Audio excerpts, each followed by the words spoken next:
Good morning and welcome to Morning Scoop for Saturday, September 18th. This is your daily Buckeye fix. I'm Tom Orr. The Tulsa game is today, the game against Michigan in 70 days. That Tulsa game will be the first one with a substantially revamped Ohio State defense in some form. But even now, with just hours to go until kickoff, there are still a ton of unanswered questions about just how revamped it's actually going to be. We wanted to try to answer some of those questions based on what we've seen, what we've heard this week, coupled with some good old-fashioned guesswork. My guest today is Buckeye Scoop beat reporter Tony Gerdeman. Tony, this is about as intrigued as I can ever remember being for a non-conference game against a non-Power 5 conference opponent. Yeah, very much so. And there's plenty of reasons for that. You're thinking back, like, when was the last time there was a game this interesting that didn't have national title or conference or division, stipulations or anything like that? And I can't recall any. And you just think about what the defense is going to look like, but what's going on with the coaching staff. And coaching shakeups is always great for traffic and speculation. Mid-season, though, it doesn't always happen that way. Yeah, mid-season is not when you would choose to have a lot of the conversations we're about to have, but circumstances being what they are, we're about to have them. So we're going to do this as journalistically as possible for a show that will involve some speculation. Let's get that out up front. This is not reporting. There's some speculation you're about to hear, but we're going to do this with the 5 W's and an H like real reporters do. So, Tony, let's start. Number one, who do you think will be playing the deep safety position this week now that Josh Proctor is out for the season? Tom, I believe it is whom. No. I think it's going to be a couple of guys, and I'm going to say they start out with Bryson Shaw. Ryan Day has mentioned Marcus Hooker in that spot, so I don't know if he'll get some time in there. I think if he's healthy, you've got to try to work some Court Williams in there and see how he handles it. As Ryan Day said this week, it's a long-term. They need a long-term fix because it's a long-term issue with Josh Proctor being out and not being able to come back until next year, should he choose to come back. So he's going to want to find more than just Bryson Shaw and Marcus Hooker. But I think it would be a tough ask for somebody to supersede Bryson Shaw at this point in practice. Now, if somebody goes in there and gets some reps in the game and is playing well, I can see that player staying in there. Keep in mind, Bryson Shaw graded out a champion in the first game. They don't have champions per se after losses, but he was certainly graded and likely did not grade well. So I think it'll still be Bryson Shaw just because there's not a lot of guys there. But if Court Williams or even Ryan Watts may get some time there, if those guys are playing well, maybe they just leave them in there until they make a mistake. Yeah, that'll be interesting. There is definitely going to be a learning curve for both of those guys at a different position. Yes, they cross-train them. They work at different positions during camp, all that stuff. There's going to be a learning curve. But yeah, it will be interesting to see when those guys come into the game, where they're playing, all that kind of stuff. We'll get to when and where in just a minute. But first, Tony, what do you think the process to call the plays on defense this week will be? Well, yeah, that's a good question, and it also involves the who and the where and the. We'll get to the where. So you leave the where out of this because I got a where question for you next. So, what is the process? The process will be somebody from upstairs sending the plays downstairs, I'm guessing, and then the person downstairs signaling them to the players. I don't know the exact ins and outs of how it's going to be handled, but I do expect the plays this week to come from upstairs, where in the past you would generally come downstairs from Kerry Combs. Now, does that lead into your next question? I won't go with any further, and we'll see where this goes. But also, feel free to answer your own questions at times, Tom.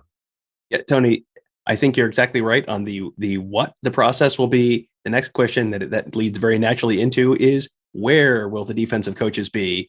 Last weekend it was Kerry Combs and Larry Johnson, Al Washington, all on the sidelines for the Oregon game with only Matt Barnes up in the box. That's kind of unusual to only have one guy up in the box and for it to not be your defensive coordinator. So do you think in some direction there, the where changes on some of those guys? Yeah, and I think Ryan Day's essentially confirmed that somebody's going to be moving around. What I wonder is, like, the easy thought is that Kerry Combs goes upstairs and sits with Matt Barnes. but now you've got two secondary guys upstairs and nobody really messing with the front seven or front six, if you will, that are upstairs. And so would they rather have Al Washington upstairs than Kerry Combs to give them another set of eyes there? And that's his purview. That's his specialty. Larry Johnson, I don't know when the last time Larry Johnson was upstairs anywhere. So yeah, I guess my initial thought is Kerry Combs goes upstairs, but again, that's then two secondary guys. So I don't know if Ryan Day wants to go that route, but I guess if you're asking me, Tom, and I think that you are, that's what I'm going to say. Combs and Barnes upstairs, unless I don't think they're going to move Barnes downstairs because, well, and we'll get to him, I guess, in a bit. Well, okay, let's do the next one, which is I'm going to go out a little out of order on the 5 W's here. So normally you would ask when. Instead, Tony, curveball. Why is this the time to make a big change if they're going to do it? Well, I think, as Ryan Day said before the season, let's play those first two games, and then we'll stick our head up out of the water for air and see where we are. And as he looks around, gasping for air, this is now the time. And he said there were some bad assumptions made about the defensive, system, coaching staff, whatever. Some bad assumptions about last year playing into this year. Minnesota being a different type of offense, so you don't really want to put too much stock into that. The Oregon offense being more along the lines of what Ohio State is going to see this year. So things go bad. Now it's time. There are no more excuses. And so now is the time. Plus you have Tulsa, you have Akron, you have Rutgers. You have all of these teams. You're going to be a significant favorite, 3 touchdowns minimum, 2. So now is the time to make some changes. Now is the time to start taking that next step, because as Ryan Day has said, they are still playing for something, that their national title hopes are still alive. Their conference championship hopes are still alive. So there's plenty to play for. But also, if you don't do anything, then this isn't going to stop by not doing anything. You mentioned Al Washington earlier during the where section of the podcast, but I'm going to bring him up again now here in the when section of the podcast, because I think this might actually even be a more interesting question involving Al Washington. When do you think the rotations at linebacker are going to be significantly different, and who is a part of those rotations when they, potentially shrink those down? Is that a today thing? And if so, how do you think that linebacker rotation changes today? That's also an interesting question, because they've got different packages. Like Palaie now Teote is part of that 3 linebacker set on short yardage downs. Kayvon Pope is part of the nickel linebacker set on passing downs, where they could still have 3 linebackers out there, and he's going to be out there, and he's played well. Cody Simon seems to be, he has some nicks and some dings, but he keeps playing, but he doesn't play in front of Tommy Eichenberg. And I think at some point you'd like to see Cody Simon take that job over. And if he isn't, even when he's healthy, then as Ryan Day said, these guys wouldn't be rotating if somebody would just step up. And do they just go ahead and okay, they're all about the same, but we're just going to go with 2 guys, or we're just going to go with 3 guys. It seems like Taraji Mitchell and Cody Simon would be the best bets, but even those guys have been a little bit inconsistent right now. So I really don't think this is going to be settled anytime soon. And really they may, I think it would be easier or quicker to just settle on some guys than have guys step up, because I don't know that, that's necessarily in the cards right now. It may take a little bit longer. All right, last one, Tony. How will we know the defense is fixed, or, at least substantially on the road to being fixed, I guess, is probably a more realistic question. Is there anything you could see Saturday that would make you think, yes, they've absolutely got this? Or, I guess conversely, anything that would make you think, there's no way this is getting solved this year? I think for me, no sustained drives. There can be a home run at any point. That can happen to anybody. That's one guy missing a tackle. That's one guy, getting beaten.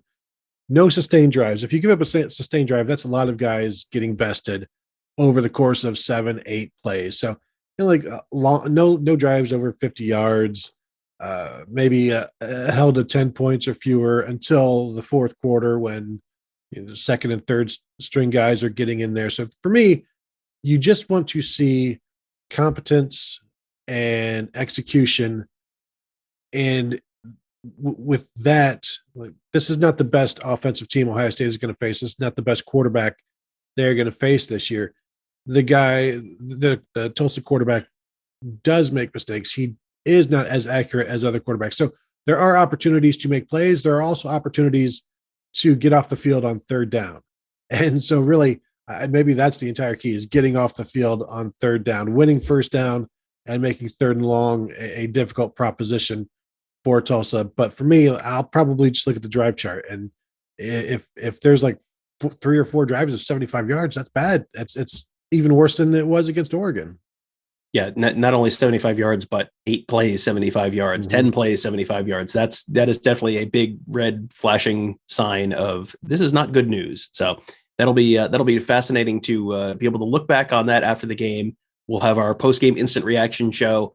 It feels like we're going to know so much more about this Ohio State defense, 10 p.m. tonight than we do right now, which is going to be really, really interesting to see, interesting to go through. And interesting to break down with you after the game. We'll also have a pregame show live from Ohio Stadium before the game. The best way to watch those, to be a part of those, we answer all sorts of listener questions. Best way to be a part of those and to get notified every time we post a new live pregame show, postgame show, player interviews, all that stuff, is to subscribe to our YouTube channel, youtube.com/Buckeye Scoop. If you're watching this video on YouTube, hit the little Buckeye Scoop logo on the right-hand side of the screen at the end of this video. You can also just hit the bell. That's the subscribe button that will notify you. If you hit that subscribe button, it'll notify you every time we post a new video.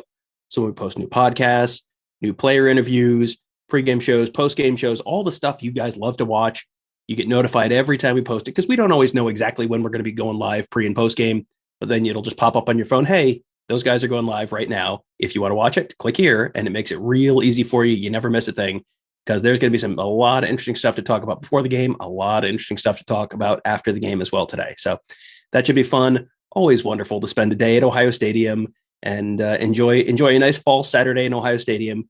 We as a community have not gotten to do that a whole heck of a lot over the last year or so. That should be a beautiful day at Ohio Stadium. Looking forward to that already. So thank you guys all for joining us. We will see you on the pregame show and the postgame show a little later on today. Thank you for joining us. Have a great day. We'll talk to you a little bit later.